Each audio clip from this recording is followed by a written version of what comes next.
अभिनंदन करें और जोर से बोलते करिए भारत माता की, भारत माता की, वंदे वंदे वंदे। हमारे अंदर ये दोनों को मजबूत करना, और वो किया। आपके सामने इतिहास कश्मीर के अंदर 74 साल की कैंसर की बीमारी, हमारे राजनीतिक लोगों की कैंसर दी हुई बीमारी जो हम ठीक नहीं कर पाए।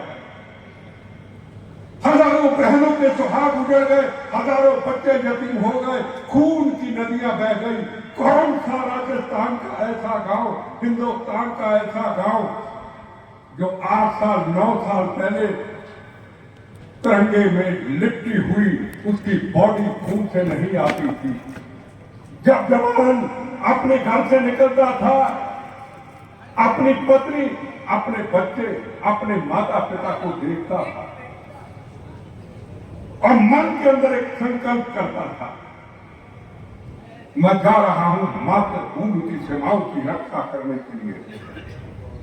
तुम्हारे से धोखा कर लूंगा, पत्नी से, माता पिता, बच्चों से, भारत मां से धोखा नहीं करूंगा। और खून से लड़का बॉडी उसके गांव में आती थी। पार्लियामेंट पे हमला, जयपुर से पहले आजादी के बाद हमें महान जोड़े दिए जिन्होंने भारत माता की आजादी और भारत माता की आजादी की रक्षा के लिए, ये गांव हो या राजस्थान का फिक्र हो या कोना कोना हो, अपनी मातृभूमि की सीमाओं की रक्षा करते हुए, दुश्मनों को ललकारते हुए, पाकिस्तानियों को ललकारते हुए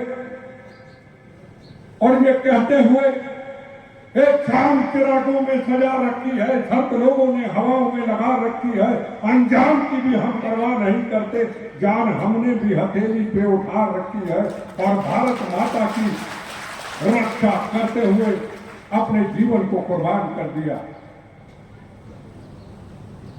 जिस धरती के अंदर, जिस देश के अंदर उस देश की संस्कृति जिंदा रहती है, उसका इतिहास जिंदा रहता है, उस गांव के लोग हों या उस स्टेट के लोग हों, और सबसे पहले उनकी जमीन और अणक, उनकी संस्कृति होती है, उनका इतिहास होता है। और ये संस्कृति मेरी माओ की, बहनों की, मेरे पिता की, मेरे बुजुर्गों की सामने बैठी है। और जिस देश की संस्कृति, जिस देश के अंदर उस देश की संस्कृति अपने रास्ते से भटक जाती है, वो पंजाब आपके सामने खड़ा है। किसान इधर भी है, किसान उधर भी है। वो कहता है नरेंद्र मोदी को मार देंगे, ये कहता है नरेंद्र मोदी नदियां से नदियां जोड़ेगा, जिसने सड़कों के सड़क जोड़ करके हिंदुस्तान के निर्माण को खड़ा कर दिया। ये संस्कृति है। आदरणीय 4 बार विधायक रहे, आपके आशीर्वाद से पूर्व मंत्री श्री अर्जुन लाल जी गर्ग, हिंदुस्तान एक, तिरंगा एक, कानून एक, हिंदुस्तान एक सरदार पटेल का सपना आके उन्होंने पूरा किया। हजारों साल की राम जन्मभूमि का निर्माण, लोग आते थे बम चला के राम जन्मभूमि पे चले जाते थे। दाऊद इब्राहिम पाकिस्तान में हिंदुस्तान का बैठा हुआ, पाला पोसा हुआ आतंकवादियों का बॉम्बे में बम चला देता था। कई बहनों के सुहाग उजड़ जाते थे, ना गोली चली, ना बम चला, ना दंगे हुए, ना फसाद हुए। बोलो जय श्री राम, राम जन्मभूमि का भी निर्माण हो गया। क्या आप, हम, मेरी बहनें सोच सकती थी कि हमारे जीते जी 370 धारा हटेगी, राम जन्मभूमि का निर्माण होगा, सड़कों का निर्माण होगा। आप दिल्ली से जयपुर सड़क पे आओ, आप सोचेंगे मैं हिंदुस्तान में हूं या मैं अमेरिका में घूम रहा हूं। यह हिंदुस्तान खड़ा कर दिया। देखो वक्त लग सकता है, यह जो आंदोलन आपने शुरू किया है वक्त लग सकता है। विश्वास हमने उन पे किया था, विश्वास उन पे हम करेंगे। और ये आपका आंदोलन, ये आपकी क्रांति का आंदोलन ऐसा एक दिन राजस्थान में आपका सपना पूरा होगा। हमारे आने वाली जनरेशन खुशहाल और तरक्की के रास्ते पे जाएगी। गुजरात के अंदर देखो नर्मदा नदी, क्या कभी सूखा था? किस तरीके से सूखा था? मैं गुजरात में पहुंच जाता हूं, संकल्प लिया मोदी जी ने, मैं करूंगा और करके दिखाया। आज गांव गांव के अंदर आज पानी जा रहा है। तो राजस्थान में क्यों नहीं? जल्दी होगा, विकास होगा, तरक्की होगी, और आपको उनके लिए थोड़ा हौसला रखना पड़ेगा। आज का भारत एक उस ऊंचाई पे जा चुका है, किसी की भी हिम्मत नहीं कि इसको पीछे कर दे। आप लोगों की ब्लेसिंग चाहिए। ये पहलगाम के अंदर आतंकवादियों ने हमला किया। क्यों हमला किया उन्होंने?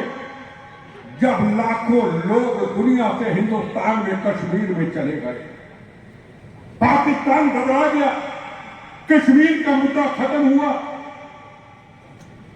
अमेरिका के उपराष्ट्रपति आए, नरेंद्र मोदी जी सऊदी अरब गए, एक सेकुलरिज्म का संदेश ले, फिर पेड़ को हाथ लगाया जाएगा। ये वो गांव है और यहां से आंदोलन की शुरुआत हुई। और जिस तरीके से राजपूत साहब ने, प्रोफेसर साहब ने हमें पूरा नक्शा दिखाया, कहां से सिंधु नदी, कहां से सतलुज, कहां से ब्यास, कहां से गंगा, कहां से पानी आएगा, ये मैं आज वादा करके जाता हूं, पानी आएगा। अगर हिंदुस्तान की सड़कों का निर्माण,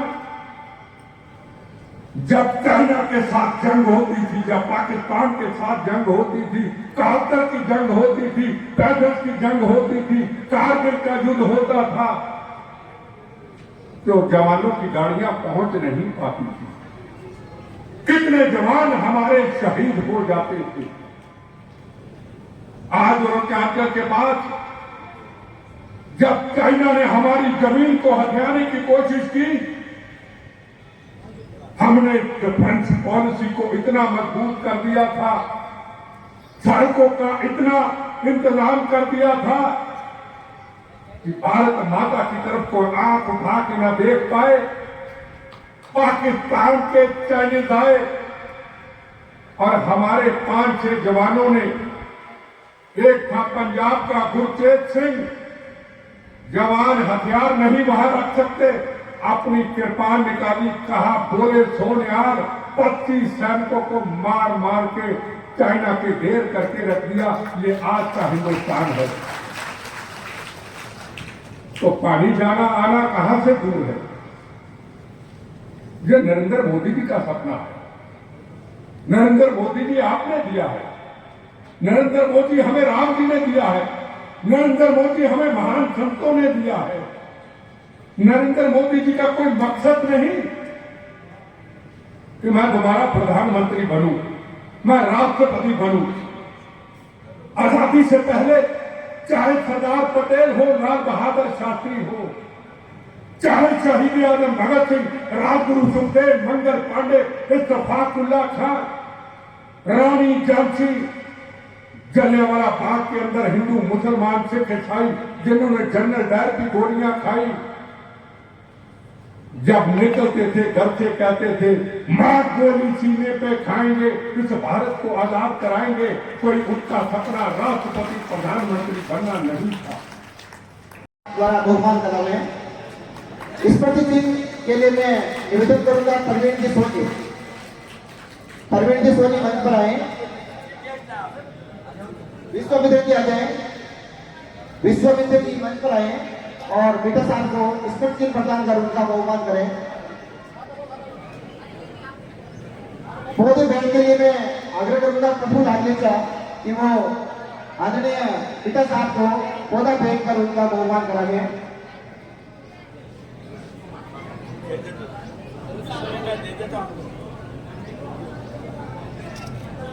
ये हमारे लिए परम गौरव का विषय रहा है कि आज हमारे बीच में आदरणीय एमएस पिता साहब ने हमारे आदरणीय मेरे को स्वीकार किया और शीघ्र इस कार्यक्रम में आने की अनुमति प्रदान की और हमें अपने विचार भाई संजीवनी पर्यावरण समिति अध्यक्ष रूप में गोविंद जी भी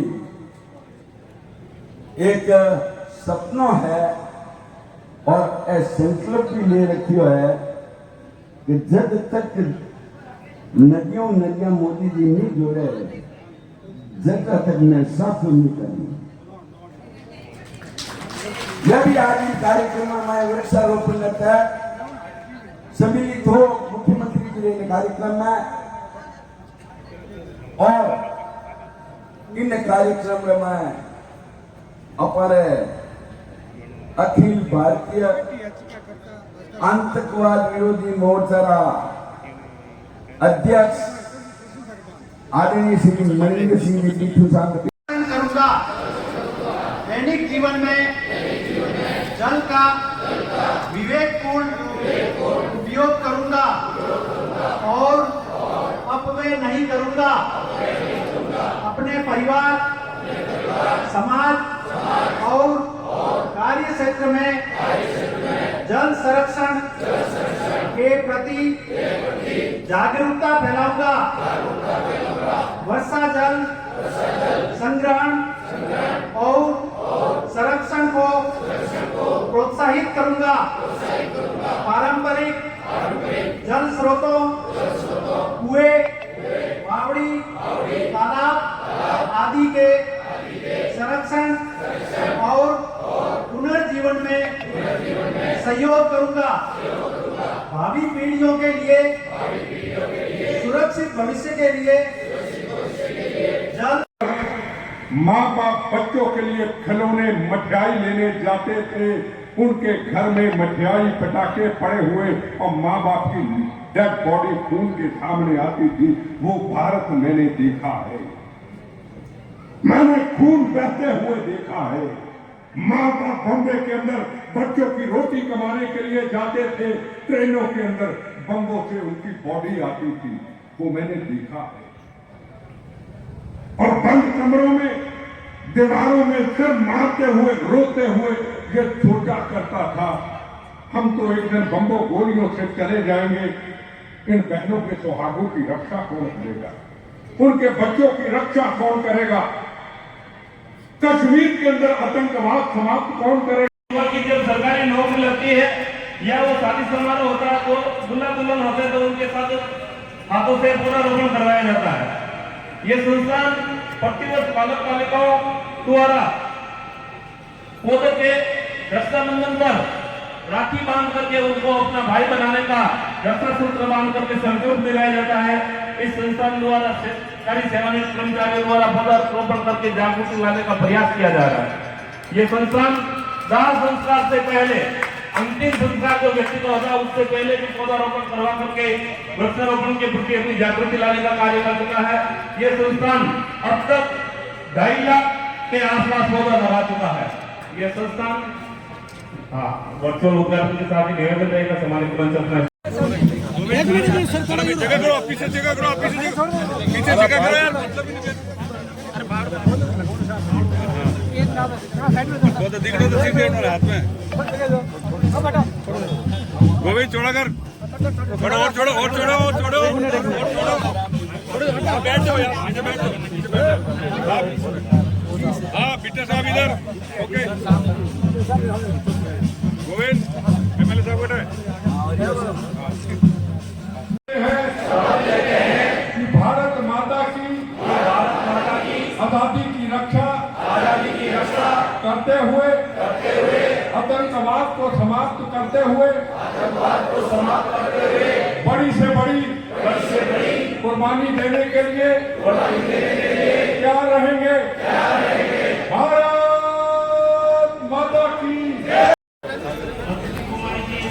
मंच की सभा बनाने के लिए हमारे लोग में